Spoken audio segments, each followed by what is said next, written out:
Etiologi. Leptospirosis disebabkan oleh infeksi bakteri Spiroset leptospira.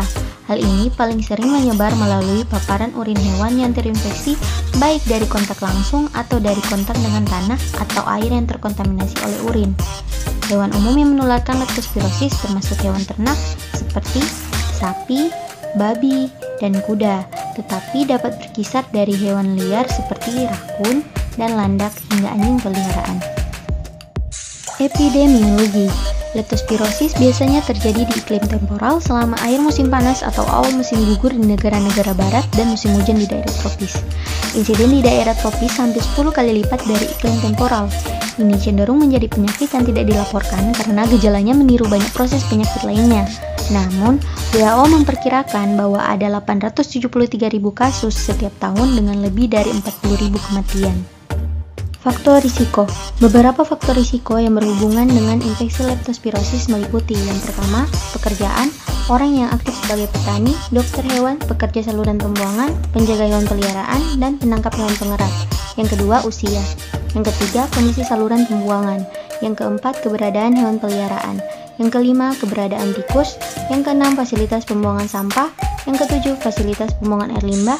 Dan yang kedelapan, daerah kumuh perkotaan dengan sanitasi yang buruk. Patofisiologi. Ketika organisme keluar melalui urin hewan yang terinfeksi, ia dapat bertahan hidup di air tawar hingga 16 hari dan di tanah selama hampir 24 hari. Mereka kemudian dapat memasuki inang manusia melalui luka terbuka, selaput lendir, atau paru-paru jika air yang terinfeksi terhirup. Ini juga dapat ditularkan melalui plasenta jika manusia yang terinfeksi sedang hamil, yang menyebabkan keguguran pada 2 trimester pertama. Jika terinfeksi selama trimester ketiga, kehamilan dapat mengakibatkan lahir mati atau kematian intrauterin.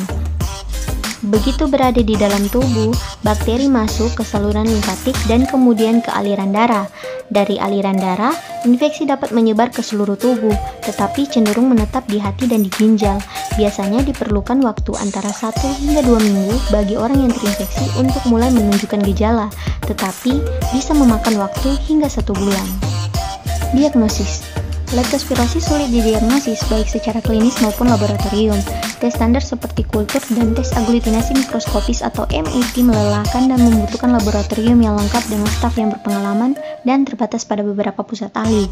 MAT adalah serodiagnostik yang memiliki skema uji profisiensi internasional yang telah dikembangkan untuk menstandarkan tingkat kinerjanya pada skala global.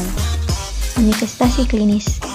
Gejala awal leptospirosis muncul rata-rata 10 hari setelah terpapar dan mirip flu, seperti demam, menggigil, sakit kepala, mual, muntah, batuk, dan diare. Pasien mungkin juga memiliki mata merah. Banyak pasien memiliki penyakit ringan atau tanpa gejala sama sekali, tetapi sekitar 10% menjadi sakit parah. Pasien-pasien mungkin mengalami jaundice, yaitu kondisi di mana mata atau kulit berwarna kuning dikarenakan disfungsi hati, dan mengalami pendarahan yang signifikan. Mereka mungkin memerlukan dialisis untuk gagal ginjal atau ventilator untuk gagal pernapasan. Bentuk leptospirosis yang paling parah disebut well disease. Diagnosis banding. Diagnosis banding dari leptospirosis yaitu brucellosis, dengue, enterovirus infection, hantavirus pulmonary syndrome, hepatitis A, Kawasaki disease, malaria, measles, meningitis, dan Q fever. Tata laksana. Tata laksana utama untuk penyakit ini adalah dengan pemberian antibiotik seperti beta-laktam, cefalosporin, aminoglikosida, dan makrolit. Untuk kasus berat direkomendasikan pemberian penisilin intravena. Terapi suportif lain seperti cairan yang cukup untuk mencegah dehidrasi, menjaga keseimbangan elektrolit, atau bahkan sampai hemodialisis dan ventilator mekanik bila diperlukan. Prognosis. Sebagian besar penyakit ini dapat disembuhkan. Angka kematian meningkat pada penderita usia lanjut dan pada penderita yang mengalami penyakit berat yaitu Weil syndrome.